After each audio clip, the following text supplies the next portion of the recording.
Lo siento en la palabra salió de mi boca antes de que me diera cuenta. El camarero se había topado conmigo, vertiendo agua en mi regazo, pero aquí estaba yo, Anne, disculpándome. Se disculpó, avergonzado, pero yo ya estaba acurrucada en mi silla, limpiando el agua con servilletas, murmurando no era nada, estaba en el camino equivocado. Carla me miró desde el otro lado de la mesa con esa expresión que ya conocía bien. El castigo se mezcló con la preocupación. ¿Te diste cuenta de lo que acabas de hacer? ¿Realizado? 3 años después del divorcio, y todavía estaba programado para asumir la culpa de todo. Del mal tiempo, tráfico con inflación, de la rotación de la tierra. Es automático, susurré, sintiendo el peso familiar en mi pecho. Ni siquiera pienso, solo. Hojas, pero no siempre fue así. Hubo un tiempo en que Julia, yo, era otra persona. Una maestra de escuela primaria de 28 años que se reía demasiado fuerte, gesticulaba mientras hablaba, tenía opiniones sobre todo, llevaba vestidos coloridos y salía a bailar los viernes. Mis alumnos me amaban porque convertía las matemáticas en juegos y leía historias con voces divertidas eran hurra.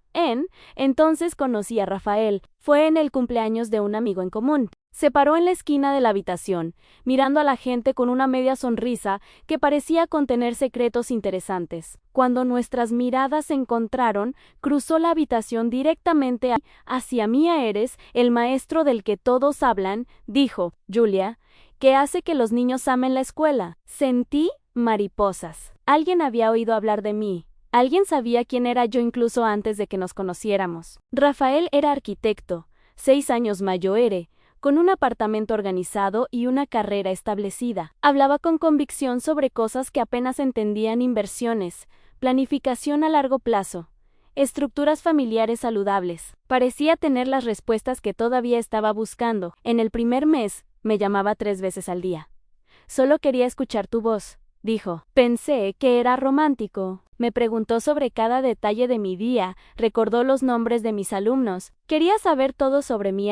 Nunca me había sentido tan conectado con alguien, confesó en nuestra semana juntos, sosteniendo mi rostro entre sus manos. Eres diferente a todos los demás. Yo era especial, han escogido. Vistan un año después.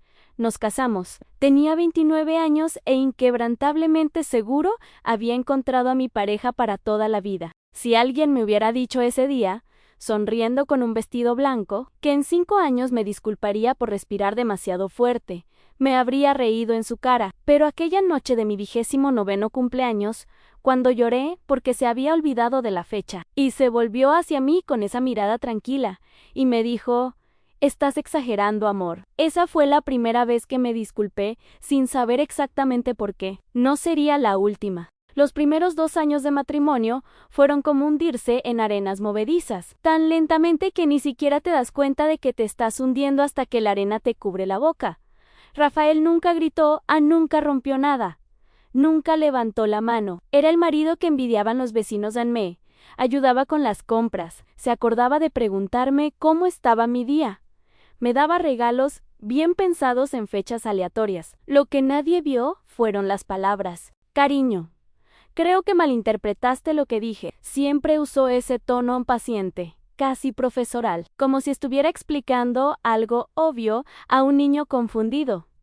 Nunca te eso. Debes haberlo entendido mal. Pero estaba seguro de lo que había oído. Estaba segura de que había dicho que mi vestido nuevo me hacía parecer descuidada. Yo estaba allí escuché.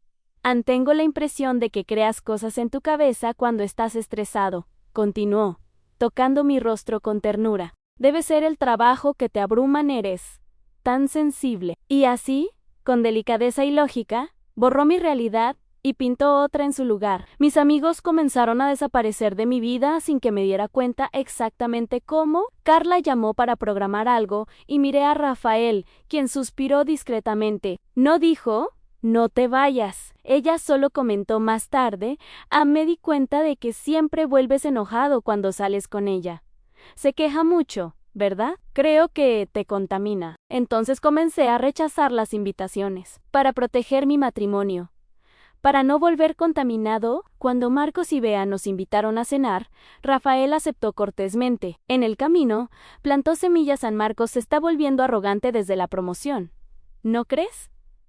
Solo habla de sí mismo, Annie, vea. Esa forma de hablar de otras personas a sus espaldas me molesta. Pero vayamos allí. Hagamos espacio. En la cena, todo lo que vi fue lo que había señalado. Marcos, hablando de trabajo. Bea haciendo un comentario sobre un conocido. Salimos de allí y Rafael no tuvo que decir nada. Yo mismo concluí.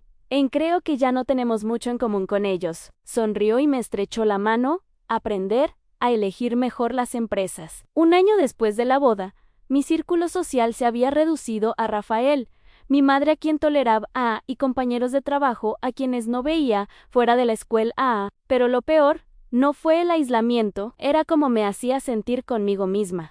Cuando llegué a casa, emocionado por un logro en la escuela, un proyecto aprobado, un cumplido del director, Rafael escuchó atentamente. Luego, en voz baja, señaló los agujeros. Eso es genial, amor. Solo ten cuidado de no comprometerte demasiado y luego no ser capaz de manejarlo. ¿Sabes lo ansioso que te pones cuando las cosas no salen perfectas? La alegría se vació. ¿Tenía razón? Realmente me puse ansioso. Tal vez me estaba dejando llevar demasiado. No estoy criticando, agregó, besándome la frente. Solo me preocupo por ti. Alguien tiene que mantenerte con los pies en la tierra. Cada opinión mía se convirtió en un campo minado. Si le dije que quería pintar la habitación de amarillo, estuvo de acuerdo, pero ¿no es el amarillo un poco infantil? Pensé que querías que la gente nos tomara en serio. Si le sugerí un restaurante, estuvo de acuerdo, pero ¿otra vez la comida japonesa? ¿No crees que se está volviendo un poco predecible en tus gustos? Aprendí a no tener preferencias. Lo que sea, tú elijas. Se convirtió en mi frase estándar. En el tercer año de matrimonio, sopesé cada palabra antes de hablar. Analizó mi tono de voz. Controlé mis expresiones faciales. ¿Estaba siendo dramática? ¿Demasiado sensible? ¿Irracional? Rafael me ayudó a vigilarme. Como él dijo. Cuando me quejaba de algo en el trabajo, él escuchaba y luego desmantelaba mi percepción pieza por pieza hasta que llegué a la conclusión de que tal vez estaba viendo el problema de una manera distorsionada. Tienes una tendencia a personalizar las cosas, explicó. No se trata solo de ti, amor. Comencé a dudar de todos los sentimientos. Cada molestia era exageración, cada daño fue una mala interpretación, cada necesidad mía era un desequilibrio emocional. Una noche, llegué a casa de la escuela particularmente exhausto. Había sido un día difícil, dos padres quejándose. Un niño herido en el recreo, montones de pruebas que corregir. Solo quería acostarme y ver algunas tonterías en la televisión. Rafael había preparado la cena. Sorpresa, anunció con orgullo. Sentí culpa instantánea. Había hecho un esfuerzo y yo estaba allí, cansada, con ganas de aislarme. ¡Qué hermoso! Forcé una sonrisa. Gracias. Gracias. Durante la cena, traté de parecer emocionado, pero mi rostro debe haber estado delatando mi cansancio. ¿Está todo bien?, preguntó. Pero el tono no era de preocupación, era una acusación disfrazada. Solo cansado en silencio. Ese silencio que ya conocía pesado en punitivo. Lo siento, dije rápidamente. Fue un día difícil, pero estoy feliz con la cena. Lo juro. No tienes que mentir, respondió, levantándose de la mesa. Si no querías cenar conmigo, solo habla. ¿Eso? No es todo. Rafael, pero ya había salido de la habitación. Pasé la noche disculpándome, explicando, rogándole que entendiera que no estaba rechazando su gesto, solo estaba cansada. A las 2 de la mañana, finalmente me volvió a hablar. Perdono, pero necesitas trabajar en tu dificultad para mostrar gratitud. Y lo creí, creía que el problema era mío. En el 5º año de matrimonio, ya no me reconocía en el espejo. No físicamente, aunque había perdido mucho peso. Lo que Rafael celebró como finalmente cuidar su salud. Era algo más profundo. En mis ojos había una opacidad que no podía nombrar, como si alguien hubiera apagado una luz interna y se hubiera olvidado de volver a encenderla. Me despertaba todas las mañanas con un nudo en el estómago, no por el día que vendría, sino por su estado de ánimo. ¿Sería un día de Rafael amable y cariñoso o de Rafael distante y desaprobador? No había forma de predecir, no había lógica, y de alguna manera, ambas versiones dependían de mi comportamiento. Al menos eso es lo que me quiere hacer creer. Desarrollé rituales de supervivencia. Antes de cualquier conversación, ensayé mentalmente lo que diría. Eliminó palabras que podían sonar agresivas o acusatorias, suavizó todo. Podrías, tal vez, si no es demasiado problema, se convirtió en la forma en que ordené cualquier cosa. Dejé de usar colores vibrantes. Rafael nunca me dijo explícitamente que cambiara, pero hizo comentarios en este rosa. Es un poco llamativo, ¿no? ¿No crees que este escote puede dar una impresión equivocada? Mi armario se convirtió en una colección de tonos neutros y prendas que no llamaban la atención. Dejé de contar historias. Cuando trató de compartir algo divertido que sucedió en la escuela, lo escuchó con esa expresión. No era realmente desinterés. Era algo peor. Era como si estuviera esperando a que terminara para señalar dónde estaba equivocado en mi propia narrativa. ¿Estás seguro de que así es como sucedió? Porque por lo que estás describiendo, parece que puedes haber malinterpretado la situación. Luego, dejé de contar. ¿Por qué arriesgarme a equivocarme sobre mis propias experiencias? El gaslighting, una palabra que solo aprendería años después, estaba en niveles que desafiaban mi cordura. Nunca dije eso, repetía con absoluta convicción cuando lo confrontaba por algo. Pero él había dicho, yo estaba allí, lo escuché con mis propios oídos. Julia, esto nunca sucedió, lo estás confundiendo con otra cosa. O tal vez soñaste, has estado durmiendo mal, comencé a dudar de mi memoria, ¿me estaba volviendo loco? ¿Mi cerebro inventó conversaciones enteras? Hice algo que hoy me avergüenza profundamente. Comencé a grabar conversaciones en mi teléfono celular en escondido, como un criminal en mi propia casa, solo para tener pruebas de que no me lo estaba inventando. Escuché las grabaciones más tarde. Él había dicho eso, palabra por palabra, pero cuando se enfrentó a la prueba, cambió las tornas. ¿Me estás grabando? Esto es enfermizo, Julia. ¿Eres tan paranoica que necesitas grabar a tu propio marido? Demuestra que necesitas ayuda profesional. Y de nuevo, yo era el problema. Los silencios fueron la peor parte. Cuando Rafael decidía que había hecho algo mal, y algo mal podía ser cualquier cosa. Desde olvidarse de comprar el tipo correcto de pan, hasta mirarlo de reojo, simplemente en apagado, no respondió cuando hablé. Me miró como si fuera un mueble, salió de las habitaciones cuando entré. Dormía mirando hacia el lado opuesto, rígido como una piedra. Esto duró días. Una semana entera, le rogué. Por favor, dime lo que hice. Me da la oportunidad de arreglarlo a nada, en silencio absoluto. Hasta que, en algún momento arbitrario, volvería a hablarme inusualmente, como si nada hubiera pasado. Y si me atreviera a mencionar los días de silencio, estás siendo dramático. Solo te estaba dando espacio porque estabas muy estresado. Pero veo que has convertido esto en otro problema en tu cabeza. Aprendí que era mejor no mencionarlo. Era mejor agradecerle cuando me volviera a ver. Mi terapeuta, sí, había vuelto a la terapia. En la clandestinidad, sugirió que tal vez el matrimonio no era saludable. Estos patrones que describes son preocupantes. Julia, ¿alguna vez has considerado que podrías estar en una relación emocionalmente abusiva? Salí de esa sesión en estado de shock, abusivo. Rafael nunca me había vencido. Él nunca gritó, nunca me llamó puta o estúpida, me amaba. Solo estaba tratando de ayudarme a mí mismo a ser una mejor persona, menos sensible, menos complicado. Le conté sobre la sesión, sobre lo que el terapeuta había sugerido. Se rió, una risa corta e incrédula. ¿Ella dijo eso? ¿Sobre qué base en tu versión completamente sesgada de las cosas? Sacudió la cabeza. Julia, esta terapeuta es claramente incompetente. Es poner ideas absurdas en tu cabeza. Relación abusiva, qué ridículo. Te cuido, te protejo, te amo. ¿Y lo convierte en abuso? Hizo un intenso contacto visual. Esa mirada que me hizo sentir pequeña y confundida. Creo que deberías de tener esta terapia. Te está empeorando. No mejorando. Te está volviendo paranoico, creando problemas donde no los hay. Si realmente quieres mejorar, necesitas a alguien que te desafíe a crecer, no alguien que valide todas tus inseguridades. Dejé la terapia la semana siguiente. La culpa había dejado de ser un sentimiento ocasional. Se había convertido en mi identidad. Yo era Julia, la esposa difícil. Julia, la mujer sensible. Julia, la que siempre interpretaba todo mal. Julia, la que constantemente necesitaba ser corregida, guiada, arreglada. Ya no tenía opiniones propias, porque mis opiniones siempre estaban equivocadas. No tenía más necesidades, porque mis necesidades eran exageradas. Ya no tenía voz, porque mi voz solo causaba problemas.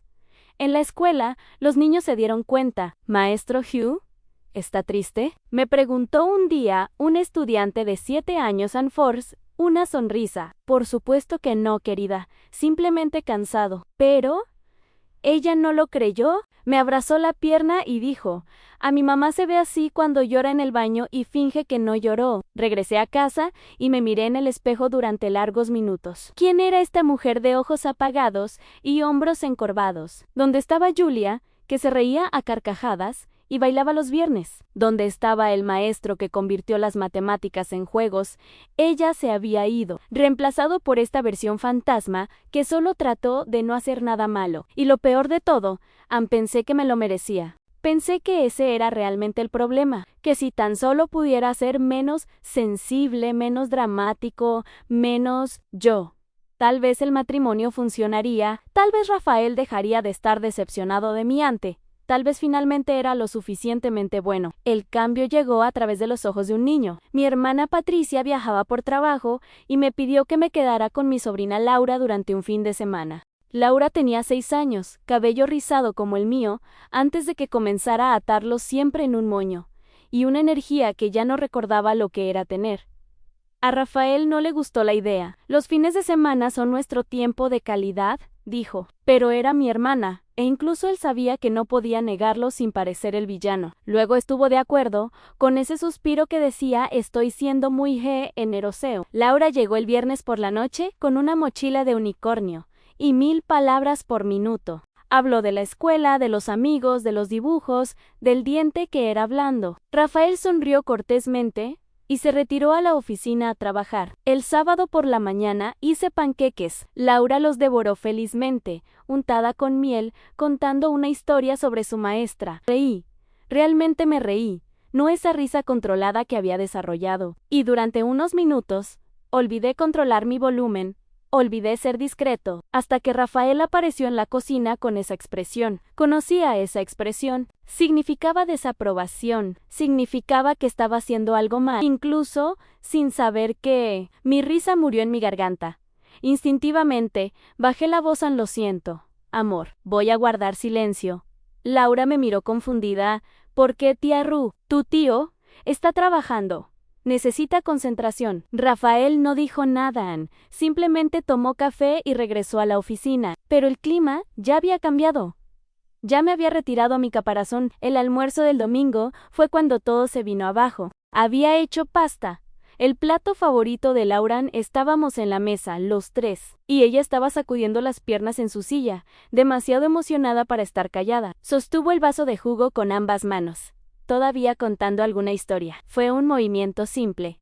El descuido de un niño, el vaso se volcó. El jugo de uva se extendió por la mesa, goteando en el suelo, manchando el mantel blanco. El silencio que siguió fue ensordecedor. Laura se congeló, con los ojos muy abiertos, mirando el líquido púrpura que se extendía. Luego, lentamente, sus ojos se volvieron hacia Mian, y lo que vi en esos ojos me partió por la mitad en terror puro. Terror de un niño de 6 años, esperando la explosión, esperando el grito, esperando ser destruido por un error sin importancia. Ella me miró exactamente como yo miré a Rafael cuando rompió algo, cuando hizo algo mal, cuando decepcionó, encogido, impreparado para el golpe emocional. Dios mío. ¿Era en eso en lo que me había convertido? ¿Alguien que asustó a los niños? Laura. Mi voz salió temblorosa. Ella se encogió más. Los ojos se llenaron de lágrimas. Lo siento, tía Ru. Lo siento, no fue intencional.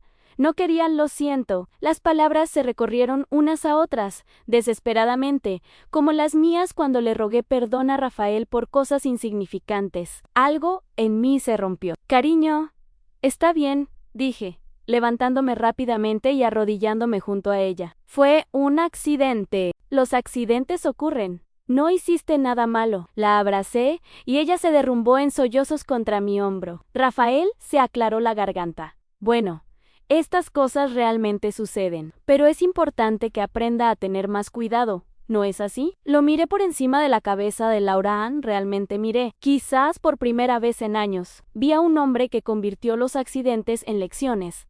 Se derrama en defectos de carácter, errores humanos en razones para la vergüenza. ¿Y lo entendía Laura?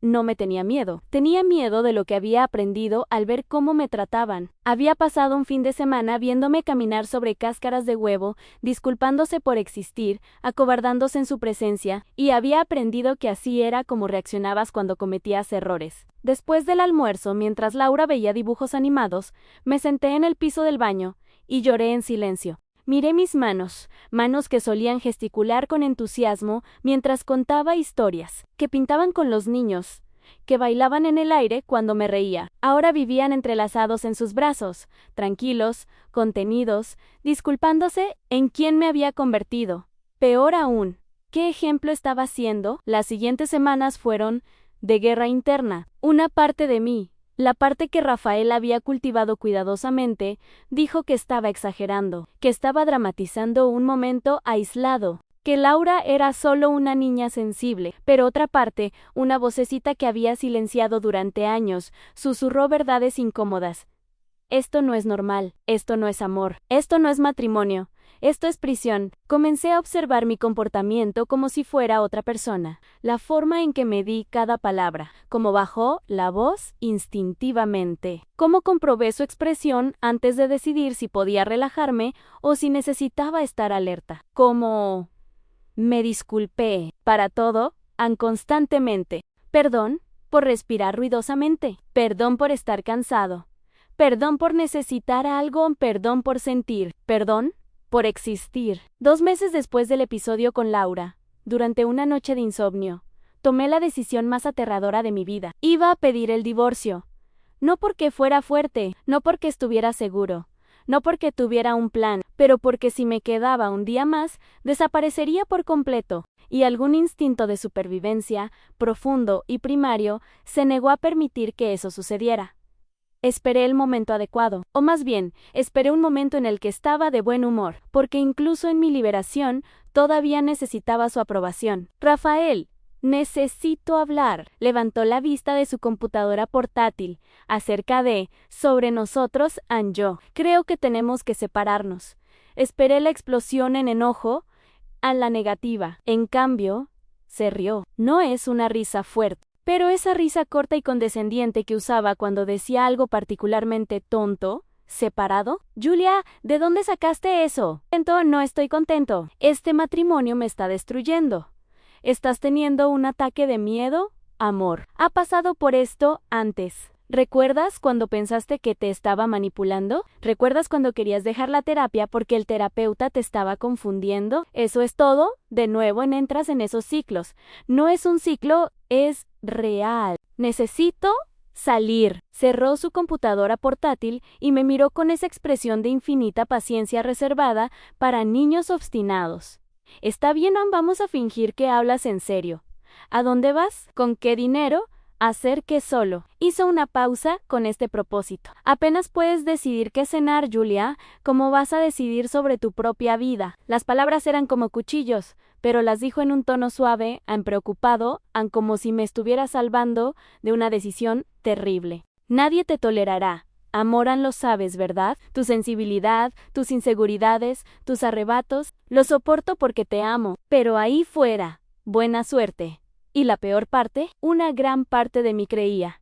Me tomó 3 semanas empacar mis maletas, no porque hubiera muchas cosas, pero porque con cada artículo que ponía en mi maleta, una voz, su voz, resonando en mi cabeza me preguntaba, ¿estás seguro? ¿Realmente lo vas a lograr? No se lo dije a nadie hasta el último momento. Tenía miedo de que alguien me convenciera de quedarme, o peor aún, que estuvo de acuerdo con Rafael en que me estaba volviendo loca. Encontré una red de gatitos en el vecindario vecino. Pequeño, sala de estar y dormitorio en un solo espacio, cocina del tamaño de un armario, baño en el que apenas cabía una ducha. ¿Pero era mío no?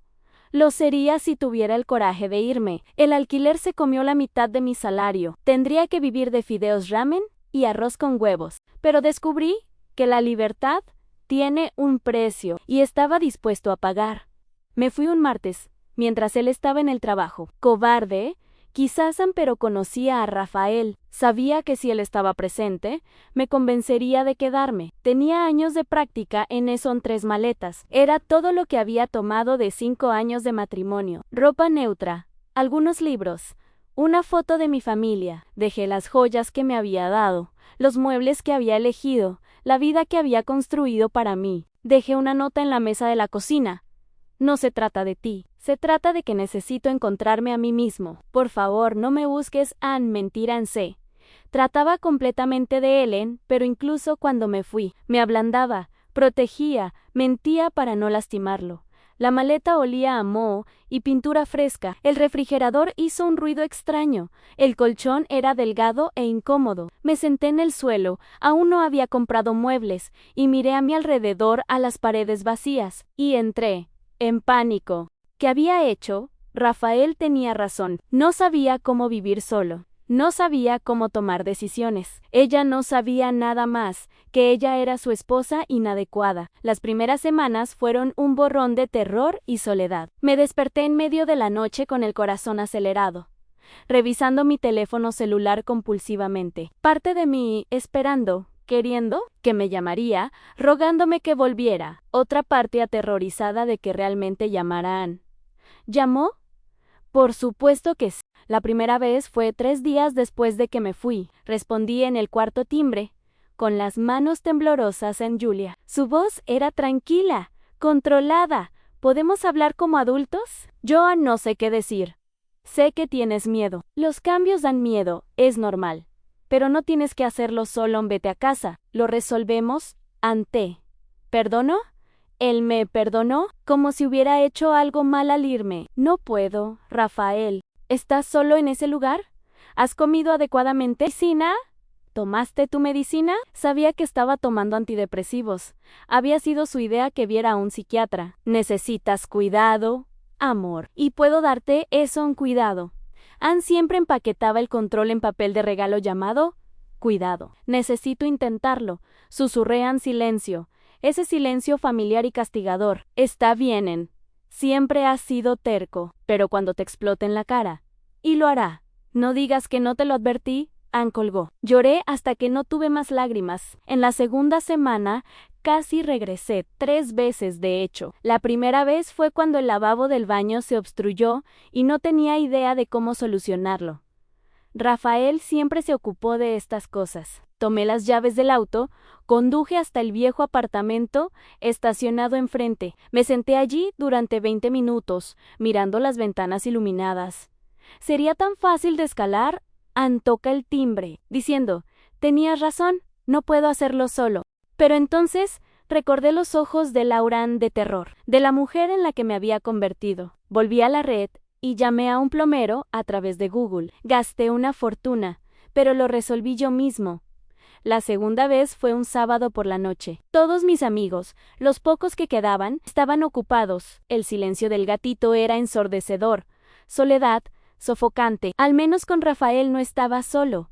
Verdad, incorrecto. Estaba más sola a su lado de lo que nunca estaría sola.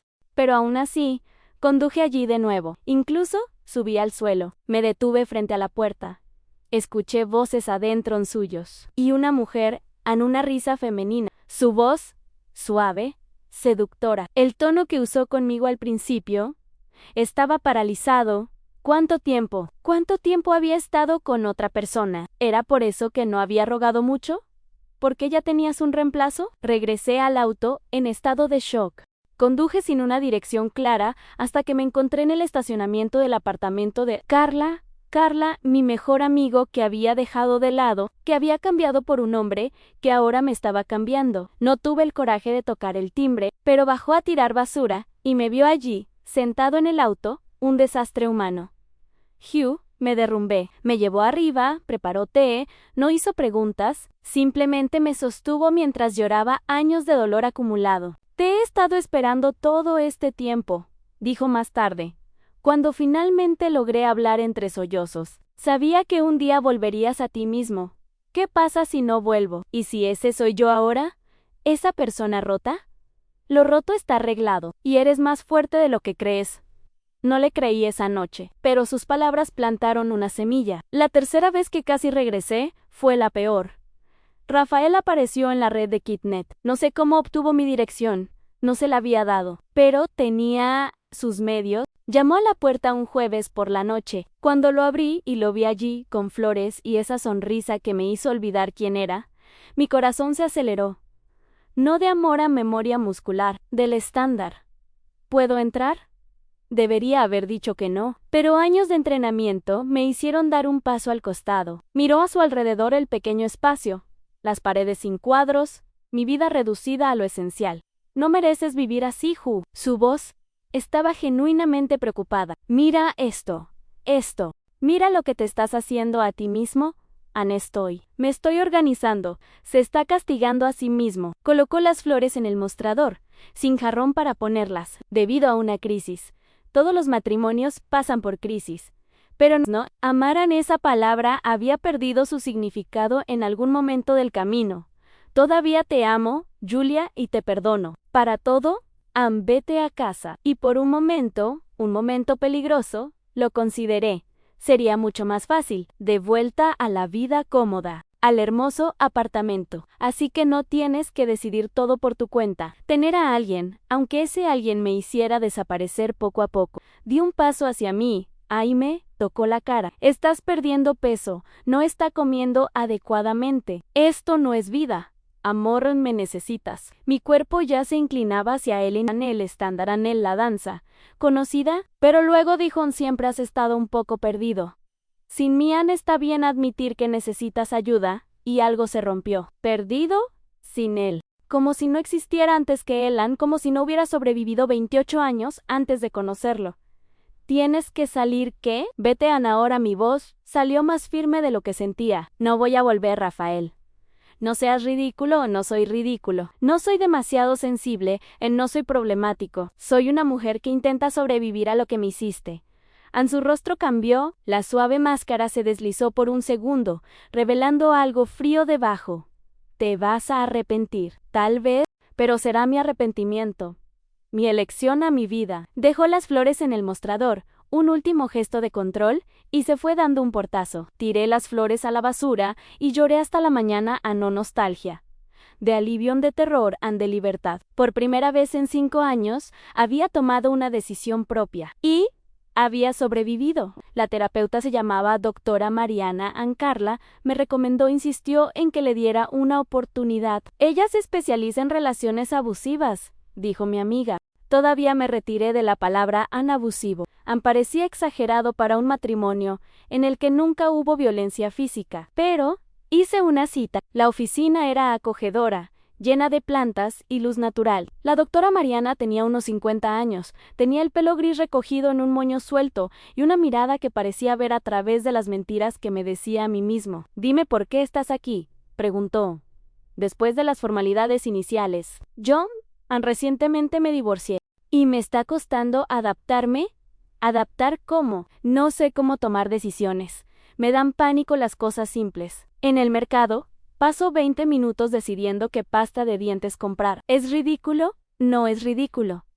Háblame de la boda, y luego conté, o lo intenté, pero las palabras estaban equivocadas. Me escuché a mí mismo minimizando, justificando, defendiendo. Nunca me golpeó, repetí como un mantra. Nunca gritó, era solo. Complicado. Punto cerrada. La doctora Mariana escuchaba en silencio, tomando notas de vez en cuando. Al final de esa primera sesión, dijo algo que puso mi mundo patas arriba. Julia, fuiste víctima de abuso psicológico. Inmediatamente lo negué. No fue así. Me amaban, estábamos simplemente incompatibles. El abuso no se trata de amor o falta de él, se trata de control. Ella se inclinó ligeramente. Lo que describiste, el gaslighting, el aislamiento, la culpa constante, los silencios punitivos, tiene un nombre. Esto es abuso emocional.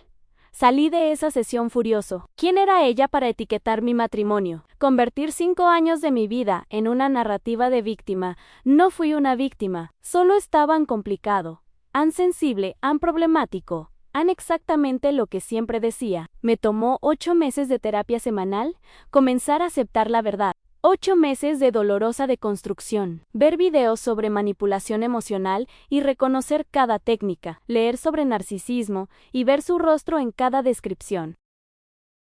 De aprender vocabulario para cosas que pensé que eran mis defectos en gaslighting, de AR5O, bombardeo de amor, aspiración, te hacía cuestionar tu percepción de la realidad, explicó la doctora Mariana en una sesión. Esto no es amor, Julian, esto es estrategia. Pero dijo que me amaba.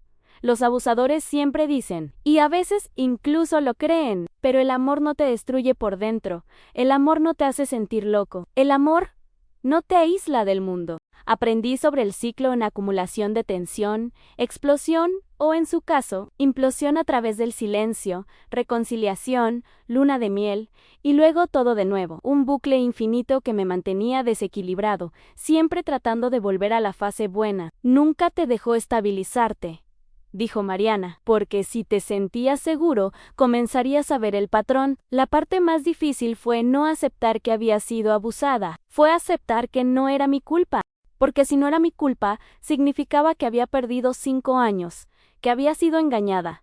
Eso lo había permitido. Eso no había sido lo suficientemente fuerte como para irse antes. La culpa encontró nuevos disfraces, nuevos lugares para esconderse. ¿Por qué me quedé tanto tiempo?, pregunté, sesión tras sesión. ¿Por qué no lo vi?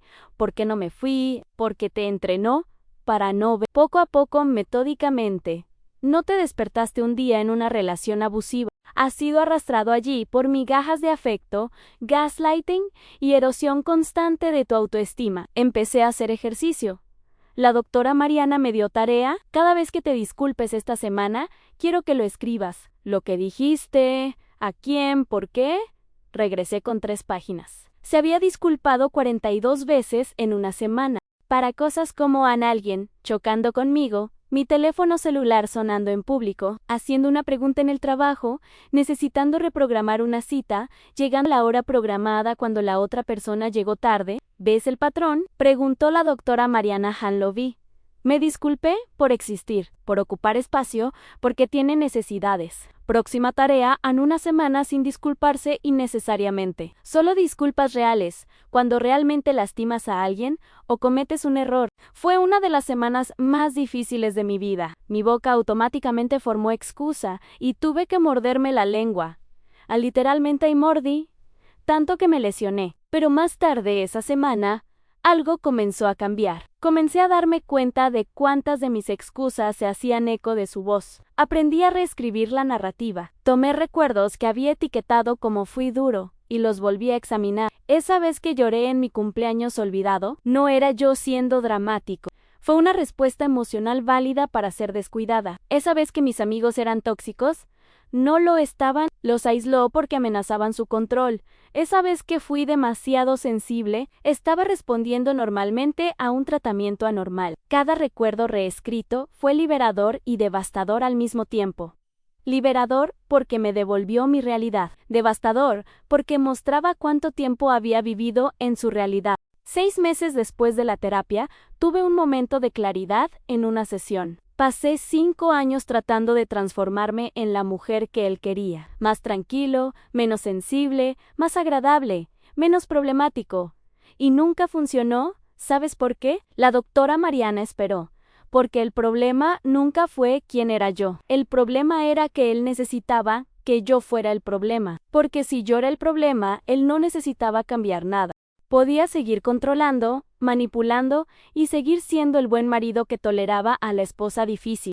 Ella sonrió. Y acabas de dar uno de los pasos más importantes en tu curación. Pero la comprensión cognitiva no borró las heridas emocionales. Todavía me despertaba en medio de la noche con el corazón acelerado, seguro de que había olvidado algo importante, de que había hecho algo terriblemente mal. Todavía revisé mi tono de voz compulsivamente. Todavía me encogí cuando alguien suspiró a mi lado. El trauma deja marcas en el cuerpo, no solo en la mente, explicó la doctora Mariana Haas, desarrollado respuestas de supervivencia. Tomará tiempo para que su sistema nervioso comprenda que ya no está en peligro. Comencé a hacer pequeños ejercicios de recuperación. Semana 1. a comprar algo solo porque quería, no porque fuera práctico o aprobado. Compré un vestido amarillo escandalosamente vibrante. Costaba la mitad de lo que podía gastar, pero lo usaba en la casa solo para acostumbrarme al color en mi vida nuevamente. Semana 2. Expresa una preferencia. Quiero comida tailandesa en lugar de lo que elijas. Parecía una tontería, pero mi corazón se aceleraba cada vez que afirmaba un deseo. Semana 3. Dandy, no sin justificar. No puedo hoy en lugar de... No puedo porque tengo un médico y luego necesito pagar las facturas y tal vez mi coche necesite mantenimiento y simplemente no. Sin romance. No hay excusas. Semana 4. Pasar un día entero sin monitorear mi comportamiento, sin vigilarme a mí mismo, sin evaluarme a través de sus ojos imaginarios. Ríete del volumen que era natural. Hablar al ritmo que mi cuerpo quería. Lloré mucho ese día, porque me di cuenta de cuánto espacio mental estaba gastando en regularme, y lo agotador que era. Hubo días malos, días en los que creía que Rafael tenía razón sobre mí, que yo era realmente el problema, y estaba poniendo excusas en la terapia. Esto es normal, me aseguró la doctora Mariana. Condicionamiento no desaparecen en meses. Vas a tener recaídas cognitivas. Lo importante es reconocerlos y no hundirse en ellos. Un año después de comenzar la terapia, me hizo una pregunta. Si la Julia de hace 5 años, esa maestra de 28 años antes de conocer a Rafael, pudiera verte ahora, ¿qué diría? Pensé por un largo momento. Ella decía que lo siente, aunque no fue mi culpa. Que ella entienda que hice lo mejor que pude con las herramientas que tenía en ese momento. A mi voz tembló, y que está orgullosa de que haya sobrevivido. ¿Y tú qué le dirías? Yo diría que lamento no haberte protegido mejor, por dejar que te convenciera de que eras pequeña. Pero estoy aquí ahora y que vamos a estar bien. La doctora Mariana tenía lágrimas en los ojos. Vete, Julian, ambos estarán bien. 6 meses después de que se finalizara oficialmente el divorcio, estaba haciendo fila en la tienda de comestibles cuando mi teléfono celular vibró. Un mensaje de un número desconocido. Hola, Julia, es Rafael. Cambié mi número, ¿podemos hablar? Mi estómago se desplomó. Bloqueé su número hace meses, después de esa visita a la red de Kids. Pero, por supuesto, encontraría la manera. No respondí. Eliminé el mensaje. Terminé mis compras con las manos temblando ligeramente. 3 días después, salía de la escuela, apoyado en su auto, el auto que alguna vez fue nuestro, con un ramo de lirios, mis flores favoritas. O al menos lo eran, antes de que supiera que siempre los compraba después de hacerme sentir especialmente pequeña. Condicionamiento pavloviano. Los lirios significaban ciclo de reconciliación. Mi primer instinto fue dar la vuelta y salir por la salida trasera, pero mis pies me llevaron a Ella no por voluntad, por años de obediencia entrenada. Hola, dijo, sonriendo con esa sonrisa que ya me derretía. Ahora vi las grietas en el lente. Ves hermosa, diferente. Yo era diferente, había vuelto a usar colores. Deja que mi cabello crezca. Ganó algunos kilos saludables. Se parecía más a Julia de antes. ¿Qué estás haciendo aquí? Necesitaba verte. Ya no podía soportar estar sin ti. Extendió las flores y no lo entendí. Algo pasó por su rostro, irritación, pero fue tan rápido que casi dudé de haberlo visto. ¿Puedo invitarte a tomar un café? ¿Solo hablar? Cada célula de mi cuerpo gritó a no, pero mi boca dijo, está bien. Un café rápido en victoria de la manipulación sobre la lógica. Fuimos a una cafetería cercana. Pidió para los dos con leche de almendras, sin azúcar, como solía tomar. ¿Cómo decidió que debía tomarlo? Porque era más saludable. Nos sentamos en un rincón. Ann comenzó. Fui a terapia. Juji, 6 meses. Individual, parecía genuino, incluso vulnerable. Mi terapeuta me ayudó a ver cosas que antes no veía. Sobre mí, sobre cómo te traté. Mi corazón se aceleró. Eso es lo que una parte de mí siempre quiso escuchar. En reconocimiento, en responsabilidad, no era un buen esposo. Lo sé ahora. Era controlador, crítico, a veces cruel. Miró hacia abajo avergonzado. Rendimiento perfecto. Y no merecías nada de eso. Las palabras eran correctas, pero algo andaba mal. Simplemente no pude identificar qué. He cambiado, Julian, realmente, hice el trabajo. Me enfrenté a mis demonios, y me di cuenta de que perderte fue lo peor que me ha pasado. Tomó mi mano sobre la mesa. Podemos intentarlo de nuevo. De la manera correcta esta vez. Una parte de mí, la parte rota que había cultivado cuidadosamente, quería la validación de que no había desperdiciado 5 años, que el amor había sido real y podía arreglarse. Pero luego me estrechó la mano y dijo, te perdono, Juju, por haberme ido así, por no haber tenido paciencia. Sé que estabas confundido, abrumado, pero podemos superar esto, Anne. Él me perdonó por haber dejado una relación abusiva, por elegir mi cordura y algo cristalizado. Rafael, dije, tomando mi mano suavemente. ¿Fuiste a terapia? Sí, en 6 meses, como dije, y tu terapeuta sabe que estás aquí, que viniste a buscarme. Pausa, casi imperceptible. Él sabe que todavía te amo, pero sabes que estás aquí, hoy, pidiéndome que regrese. No veo por qué tendría que contarle todos los detalles de mis decisiones. Ligera irritación en el tono. Soy un adulto, Rue. Puedo decidir que quiero luchar por mi matrimonio. Nuestro matrimonio ha terminado, solo en papel. Anne, sabes que todavía hay algo entre nosotros. Lo hay en Trauman. Retrocedió como si lo hubiera golpeado. Ese es tu terapeuta hablando. Te llenó de ideas. Te hizo volverte contra mí. Y ahí está. 20 minutos de conversación, y volvimos al estándar. Mi percepción estaba equivocada. Estaba siendo influenciado. ¿Yo? Era el problema. No has cambiado nada, dije, más para mí que para él. ¿Cómo puedes decir eso? Simplemente me abrí. Admití mis errores. Admitiste errores con tu boca, pero en el momento en que no reacciono de la manera que quieres que lo haga, invalidas mi percepción nuevamente. Tu terapeuta te llenó de ideas, como si no pudiera pensar por mí mismo. Estás distorsionando mis palabras. Estoy repitiendo tus palabras. Me puse de pie en gracias por el café, pero no lo intentaremos de nuevo. No superaremos nada. Se acabó. Julia, siéntate. Estás haciendo una escena. Miré a mi alrededor. Nadie estaba prestando atención, pero usó una de mis mayores inseguridades, el miedo a ser visto como dramático, para tratar de controlarme. Adiós, Rafael. Salí de la cafetería y caminé hacia mi auto. Me siguió. Te vas a arrepentir. Otra vez. Siempre vuelves, Hugh, porque sabes que me necesitas. Me subí al auto y cerré las puertas. Golpeó el vaso. Ya nadie te querrá. No es como eres. Encendí el auto. Mis manos temblaban tanto que apenas podía sostener el volante. Conduje durante 15 minutos sin dirección, solo queriendo distancia. Así que estacioné en una esquina y me desplomé, exclamó. No nostalgia, no de amor, pero de claridad final, dolorosa y liberadora. Vi el patrón por primera vez desde el exterior en completamente nofi, como un observador externo viendo una obra que ya conocía el final. Su cambio no fue real, fue estrategia. Había aprendido el vocabulario terapéutico en mis demonios. El trabajo no es un buen esposo, pero no había cambiado nada fundamental, porque personas como Rafael no cambian, simplemente refinan sus técnicas.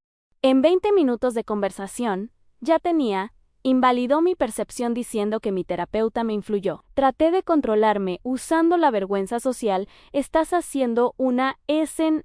Culparme, perdonarme por irme. Usé mi inseguridad en mi contra. Nadie más te querrá. Centré todo en el seambie. Fui a terapia o sufrí, y lo que es más importante, en ningún momento me preguntó cómo estaba.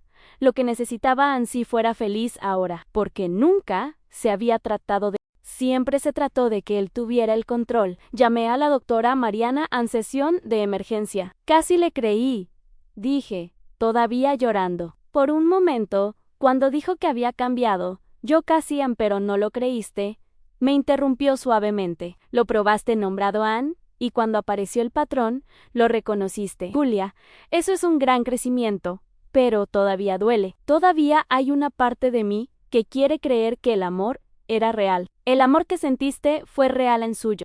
Tal vez lo fue, la forma en que las personas con este tipo de estructura psicológica pueden amar, pero el amor que destruye no es amor funcional.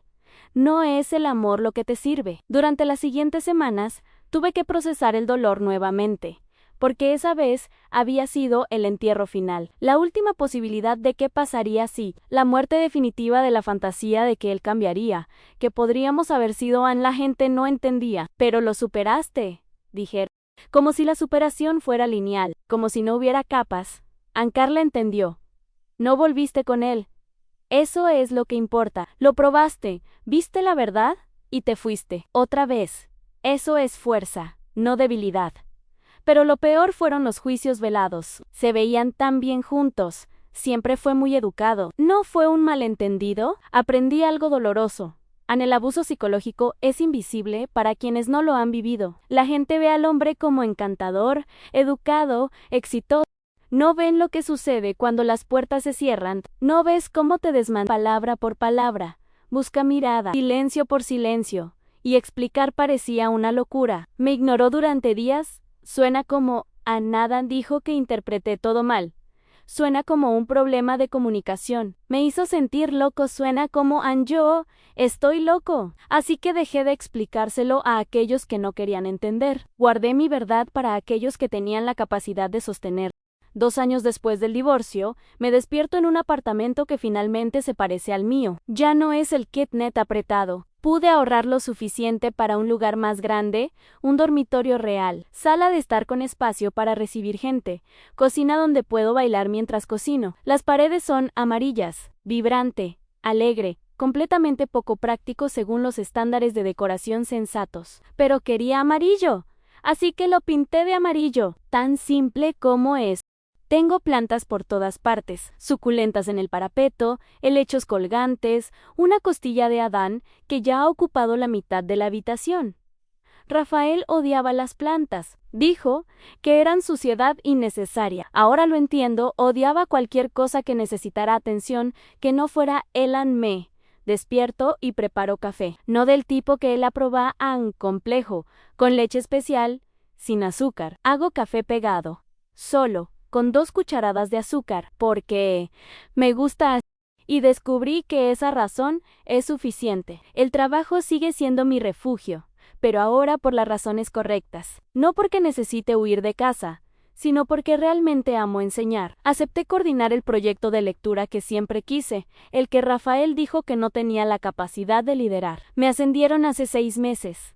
Coordinador pedagógico, más responsabilidad, más salario, más reconocimiento. Y cuando el director me dio la noticia, no busqué validación externa. Solo sonreí y dije gracias, me merezco esto. Porque me lo merecían y, finalmente lo creyó. Mis amigos regresaron. No todos en algunas relaciones se han dañado sin posibilidad de reparación, pero Carla está aquí, Ann Marcos. Y Bea también. Descubrí que nunca fueron el problema. Solo amenazaron su control. Vuelvo a salir los viernes. A veces para bailar, a veces para cenar, a veces simplemente para caminar sin rumbo fijo. La libertad de ir y venir, sin informar, sin justificar, sin pedir permiso todavía me conmueve. Volví a usar colores. Mi guardarropa en este momento es un arco iris en rojos, morados, verdes, naranjas, ropa que Rafael habría llamado llamativa o inapropiada. Ropa que me hace sentir viva. Estoy saliendo de nuevo. Nada serio todavía. Estoy aprendiendo a conocer gente sin perderme en ellos. El primer encuentro después del divorcio fue aterrador. Estaba hipervigilante, analizando cada palabra, buscando banderas rojas en cada comentario, pero aprendí a confiar en mis instintos nuevamente. Cuando algo me molesta, hablo. No me gustó cuando dijiste sin ablandarse, en envolver en papel de regalo. Solo la verdad directa. ¿Qué pasa si la persona no lo respeta? Me voy en tan simple como eso, porque la soledad es infinitamente mejor que las malas compañías. La culpa todavía aparece. No voy a mentir y fingir que estoy curado como si fuera una enfermedad con fecha de caducidad. Hay días en los que mi boca forma automáticamente lo siento. Días en los que escucho su voz en mi cabeza diciendo que estoy exagerando, siendo dramático, malinterpretando. Pero ahora lo reconozco, es su voz no la mía. Son los años de acondicionamiento que resuenan, no mi verdad, y cuando lo reconozco, puedo decirles que se callen. Gracias por la opinión no solicitada, imaginario Rafael. Pero ahora decido que es verdad en mi vida. A veces funciona Ann, a veces no. Por Ann Y mejor es suficiente. Aprendí la diferencia entre ser amado y ser controlado. El amor no te cuestiona constantemente. El amor no te hace sentir pequeño. El amor no te aísla del mundo y luego te convence de que el aislamiento es protección. El verdadero amor te expande, te anima, te desafía a crecer. No te obliga a encogerte. Descubrí fortalezas que no sabía que tenía. Sobreviví saliendo de casa con 3 maletas y un billete en rojo. Construí una vida desde cero. Reconstruí mi identidad pieza por pieza. Me enfrenté a mis demonios y a los suyos en terapia, y todavía estoy aquí, entero, o al menos, recuperándome. El dolor me transformó. No idealizar esto, el dolor fue horrible y no se lo deseo a nadie. Pero ella me enseñó sobre mi capacidad de resistir, para volver a ponerme de pie. Elegir mi propia historia en lugar de vivir en la versión que alguien más escribió para mí. Estoy escribiendo esto hoy porque sé que alguien lo está leyendo y reconociendo su propia historia en la mía. Alguien lo está leyendo y pensando, pero nunca me golpeó, pero me ama, pero tal vez yo soy realmente el problema. Así que les diré lo que necesitaba escuchar hace 2 años. Tú no eres el problema, nunca lo fue. Los abusadores son artistas de la transferencia de culpa. Construyen toda una realidad donde tú siempre eres la causa de los conflictos, donde tus necesidades son exageraciones, donde su sufrimiento es drama, donde tu percepción siempre es incorrecta. Es una mentira. En todo esto es una mentira calculada. No eres demasiado difícil. Eres una persona completa con necesidades válidas. No eres demasiado sensible. Está teniendo reacciones humanas normales a un tratamiento anormal. No estás loco. Estás en una relación tóxica con alguien que se beneficia directamente de tu confusión e inseguridad. Y sé que es aterrador pensar en irse, porque te ha convencido de que no puedes sobrevivir solo, que nadie más te aguante, que lo mentira, eres infinitamente más fuerte de lo que él te hizo creer que eres. Así que te haré la pregunta que cambió todo para mí. Si tu mejor amiga viviera exactamente lo que tú vives, ¿qué le dirías? Si te dijo eso, se disculpa por respirar fuerte, que no tienen amigos porque su pareja los considera tóxicos, quien duda de su propia memoria, que vive caminando sobre cáscaras de huevo, que se siente loco, problemático, defectuoso. ¿Qué dirías tú? ¿Dirías, sal de ahí? ¿Dirías, esto no es amor? ¿Dirías, te mereces algo mejor? La respuesta que le darías es la verdad que necesitas escuchar. Te mereces un amor que no te haga cuestionar tu cordura, que no te disminuyan, que no te culpo por ser humano. Eso no transforma cada una de tus cualidades en defectos a corregir. Irse no es fallar. Irse no es darse por vencido. Irse no es debilidad. Salir es el acto más valiente de amor propio que puedes tener. Es elegir sobrevivir cuando quedarse significaría desaparecer poco a poco. Y sí, va a doler como nada que hayas sentido, lo dudarás. Querrás volver, pensarás que cometiste un error. Te sentirás perdido, asustado y completamente solo. Pero al otro lado de este dolor imposible, hay una versión de ti esperando. Una versión gratuita, una versión completa, una versión que se ríe del volumen que es natural, que usa los colores que quiere, que tiene opiniones y necesidades y espacio en el mundo. Una versión que te recuerda quién eras antes de que te convenciera de que necesitabas ser otra persona. La encontré, todavía la estoy conociendo, reconectando con ella, sanándola, pero sobrevivió, ahí está construyendo una vida que vale la pena vivir. Tú también lo harás. Prometer. Tú también lo harás.